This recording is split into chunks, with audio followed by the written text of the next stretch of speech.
जय जगन्नाथ सांग मैंने आज आम आरंभ करवा माध्यमिक व्याकरण नवम श्रेणी एठारे आमर कौन करार अच्छे ना ये सूचीपत्र को प्रथम टे नजर पकेवा।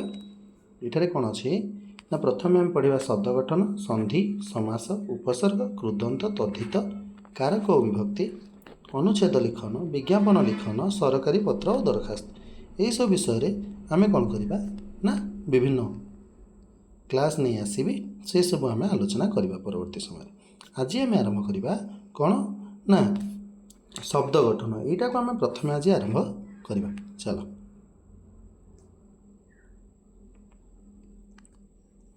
प्रथम अच्छी शब्द गठन। ये जो शब्द गठन विषयटी प्रथम शब्द आमर अक्षर वर्ण एसबूर आवश्यकता अच्छी प्रथम टी आलोचना करदे कौन कौन ना ये देती ट ठ रहड़ ओ क ख घर नगर सरबत अनबरत ये सब जिन गुड़े जो देती या भितर आम ठ जो ठ ट रहड़ ये सब किसी अर्थ प्रकाश करी हो ना किंतु परवर्ती समय आम जब देखुं कौन ना परवर्ती समय आम जो देखुं कौन ना ये देख और अर्थ हूँ विष्णु कर अर्थ हूँ मस्तक बा जल खर अर्थ हूँ आकाश आउ घर नगर सरबत आउ अनबरत ये सब विषय तुम भल भाव जानिच कि यार अर्थ कौन एमाने समस्ते अर्थ प्रकाश करिवार क्षमता एमानकर रही सहित कौन हो बर्तमान आम देखिले एक बा एकाधिक वर्णर मिलन में किछि ना किछि अर्थ प्रकाश होता है एवं ए शब्दर मिलन को आम कौन कहते जो अक्षर मानकर वर्ण मानकर समूह को आम कौन कहते ना जो शब्द बोली कहते। ताले ये आम मन रखिपर गोटे कथा कि एक बा एकाधिक वर्णर मिलित हो कौन से अर्थ प्रकाश करुले ताको आम शब्द बोली कहवा। ठीक अच्छे एठारे वर्तमान प्रमाणित है जे प्रथम धाड़ी में वर्ण बा वर्ण समूह 1 ରୁ 3 पर्यंत जो थिला से गुड़ाक सब अर्थ प्रकाश कर पारनी 4 ରୁ 10 मध्य जो अच्छी ओ क ख घर नगर सरबत अनबरत एमानकर अर्थ प्रकाश करिवार क्षमता अच्छी। तो शब्दर पुणी प्रकार भेद कौन ये जो शब्द रहा एमानकर प्रकार भेद केमी जानिबा ना अनुशीलन रु जना जाए जे भाषा होची भाव विनिमयर सर्वश्रेष्ठ माध्यम। तो यहाँ मन रखिबा जे भाषा होची भाव विनिमयर सर्वश्रेष्ठ माध्यम। पुणी से कहूँ पुणी शब्दपुंज होची ए भाषार अंग प्रत्यंग सदृश एमानंकु नहीं से निजर कलेबर वृद्धि करिवार क्षम होता है। गोटे शब्दर शब्द भंडार को लक्ष्य कले जना जाए जे सेथुरु अनेक बहु काल धरी अपरिवर्तित थिबा बेले केतेक शब्दर कालक्रमे परिवर्तन घटी नुआ रूप होइछि केतेक शब्द लोकमुखर नूतन भाव सृष्टि होता बेले केतेक अन्य भाषारू आसी ए भाषा सहित मिशिछंती। एई धारारे प्रचलन हेतु गोटे भाषा मध्य विविधता लक्ष्य करा जाए। आम ओडिया भाषा मध्य एही धारारू बाद जाई नाही किंतु अधिकंतु एही धारा को आखि आगे रखी भाषा भंडार को 4 भाग विभक्त कराई कौन कौन ना आम मन रखिबा कि भाषार भंडार को 4 भाग विभक्त कराई कौन कौन ना प्रथम कथा हला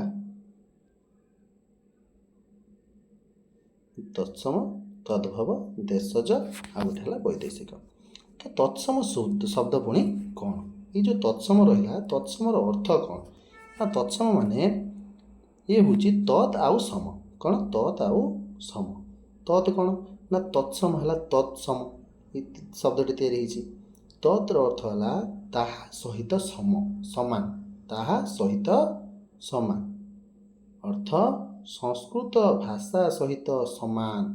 संस्कृत भाषार केतेक शब्द अपरिवर्तित होई अविकल रूपे ओडिया भाषा प्रचलित होइथिबारु एगुडी को आमे कहिबा तत्सम शब्द। संस्कृत भाषार केतेक शब्द अछि सेगुडा कोन हेछि न अविकल आम भाषा प्रचलित होउछि सेगुडा को आमे कोन कहउचंती ना सेगुडी को तत्सम शब्द बोली कहउचंती। एबे आगो को जिबा कहला एपरि हेबार कारण मध्ये अछि कारण आर्य माने दीर्घ काल धरी भारत वर्ष में बसति स्थापन कर भाषा हूँ संस्कृत एणु यही संस्कृत भाषार प्रभाव ए देशर विभिन्न भाषा उपर रही आसी ଏହି ଧାରାରେ ଓଡ଼ିଆ ଭାଷା ମଧ୍ୟ ବାଦ ଯାଇନାହିଁ। ଉଦାହରଣ ସ୍ୱରୂପ ନଦୀ, ଆକାଶ, ଅଙ୍କ, ଆର୍ଯ୍ୟ, ସଂସାର, ପର୍ବତ ଏସବୁ ଯେଉଁ ରହିଲା ଏଗୁଡ଼ିକ ନଦୀ, ଆକାଶ, ଅଙ୍କ, ଆଚାର୍ଯ୍ୟ, ସଂସାର, ପର୍ବତ ଏସବୁ ଗୁଡ଼ାକ କ'ଣ ହେଇଛି ନା ଏଗୁଡ଼ା ଆମେ କହିବା ତତ୍ ସମ ଶବ୍ଦ, ମାନେ ସଂସ୍କୃତ ଶବ୍ଦ ଯେଉଁଗୁଡ଼ାକ ଅବିକଳ ରୂପେ ଏବେ ମଧ୍ୟ ଆମେ ଓଡ଼ିଆ ଭାଷାରେ ବ୍ୟବହାର କରୁଅଛନ୍ତି। ତାହେଲେ ତଦ୍ଭବ ଶବ୍ଦ କ'ଣ? ଏବେ ଏଇ ଯେଉଁ ତଦ୍ଭବ ଶବ୍ଦଟି ବୁଝିବା। ଦେଖ ତଦ୍ଭବ ଶବ୍ଦ କ'ଣ ନା ଏହାର ଅର୍ଥ ହେଉଛି ତହିଁରୁ ଉଦ୍ଭବ ବା ଜାତ। ତହିଁରୁ ଉଦ୍ଭବ ମାନେ କ'ଣ? ତହିଁରୁ ଉଦ୍ଭବ ମାନେ ଏଇ ଯେଉଁ ସଂସ୍କୃତ ରହିଲା ଏଇଥିରୁ ଉଦ୍ଭବ ହେଇଛି। ଏହାର ଅର୍ଥ ହେଉଛି ତହିଁରୁ ଉଦ୍ଭବ ବା ଜାତ, ଅର୍ଥାତ୍ ଓଡ଼ିଆ ଭାଷାର କେତେକ ଶବ୍ଦ ସଂସ୍କୃତ ଶବ୍ଦମାନଙ୍କରୁ ଜାତ ହୋଇଛି। ଓଡ଼ିଆ ଭାଷାର କେତେକ ଶବ୍ଦ ସଂସ୍କୃତ ଶବ୍ଦରୁ ଜାତ ହୋଇଛି, ମାନେ ସେଗୁଡ଼ାକ ଆଉ ବ୍ୟବହାର ହେବା ସହିତ କିଛିଟା ଓଡ଼ିଆ ରୂପ ବା ନୂଆ ରୂପରେ ତାକୁ ବ୍ୟବହାର କରାଯାଉଛି। ଯଥା କ'ଣ କ'ଣ ହେଇପାରିବ ନା ଏଇ ଯେଉଁ ସଂସ୍କୃତ ଶବ୍ଦ ଅଛି, ଦେଖ ସଂସ୍କୃତ ଶବ୍ଦ ଆମର ଅଛି ନଦୀ। କ'ଣ ଅଛି? ନଦୀ। ତାକୁ ଆମେ ନଈ ବ୍ୟବହାର କରୁଛନ୍ତି। କୂପ, କୂପକୁ କୂଅ କହୁଛନ୍ତି। ହସ୍ତି, ହସ୍ତିକୁ ହାତୀ କହୁଛନ୍ତି। ଘୃତ, ଘୃତକୁ ଆମେ କହୁଛନ୍ତି ଘିଅ। ଗାଭୀ, ଗାଭୀକୁ ବର୍ତ୍ତମାନ ଆଉ କ'ଣ ଗାଭୀ କୁହାହେଉଛି? କୁହାଯାଉଛି ଗାଈ। ଗର୍ଦ୍ଧବ, ଗର୍ଦ୍ଧବ କ'ଣ ନା ଗଧ। ଘୋଟକ କୁହାଯାଉଥିଲା ଆଗ କାଳରେ ଘୋଡ଼ାକୁ, ଏବେ କୁହାଯାଉଛି ଘୋଡ଼ା। ଭୂମି କୁହାଯାଉଥିଲା, ଏବେ କୁହାଯାଉଛି ଭୂଇଁ।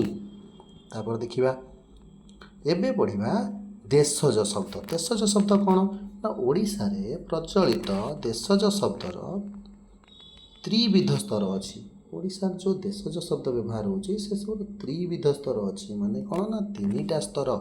ଗୋଟେ ହେଲା ଆଦିବାସୀ ଭାଷା, ଆଉ କ'ଣ ନା ଆଉ ଗୋଟେ ହେଲା ଦ୍ରାବିଡ଼ ଭାଷା, ଆଉ ଗୋଟେ କ'ଣ ନା ଆଉ ଗୋଟେ ହେଲା ପୂର୍ଣ୍ଣ ମାତ୍ରାରେ ଓଡ଼ିଶାର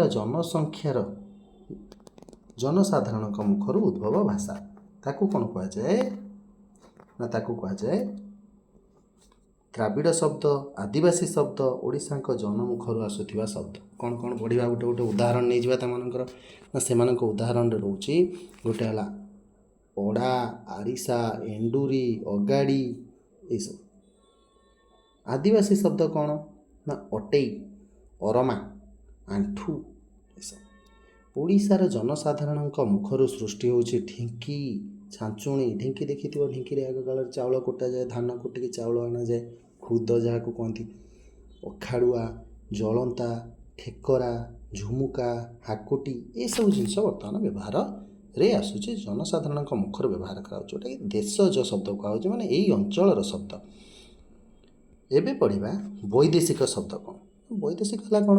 ବାଣିଜ୍ୟ ହେତୁ ହେଉ ବା ଶାସନ ସୂତ୍ରରୁ ହେଉ କେତେକ ବାହାର ଦେଶର ପ୍ରଭାବରେ ଆମ ଦେଶ ଉପରେ ପଡ଼ିଲା। ଯେମିତି କେଉଁମାନେ ଆସିକି ଆମ ଦେଶରେ ଶାସନ କରିଥିଲେ କହିପାରିବ?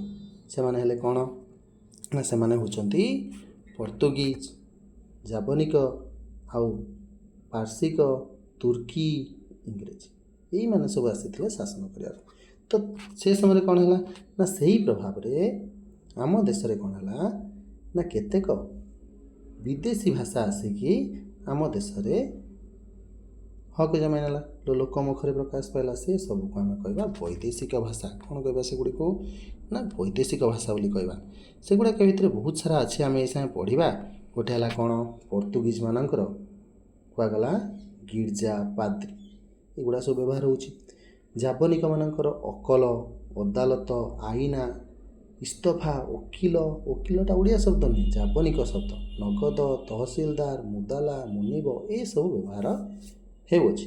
ପାର୍ସିକ, ପାର୍ସିମାନଙ୍କ ଶବ୍ଦ କିଛି ବ୍ୟବହାର ହେଲା। ଗୋଟେ ହେଲା ଅଙ୍ଗୁର, ଅବକାରୀ, ଖଜଣା, କରଜ, ଚଷମା। ଚଷମା ଯେଉଁ ବ୍ୟବହାର ହେଉଛି ଏଇଟା ପାର୍ସି ଶବ୍ଦ। ସୁପାରିଶ, ହୁସିଆର ଏସବୁ।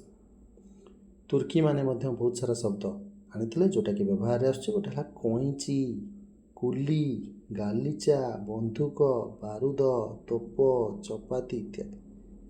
ଇଂରେଜ ଶବ୍ଦ ଦେଖ ଏବେ ଟିକେଟ୍, ବେଞ୍ଚ, ଟେବୁଲ, ଜଜ୍, ପେନ୍, ଇଞ୍ଜିନ୍। ଏ ଯେଉଁ ଜଜ୍ ଶବ୍ଦଟା ଇଂଲିଶ ଶବ୍ଦ, ପେନ୍ ଇଂଲିଶ ଶବ୍ଦ, କଲେଜ ଏସବୁ ଗୁଡ଼ା ସବୁ ଇଂରାଜୀ ଶବ୍ଦ ଅଟେ।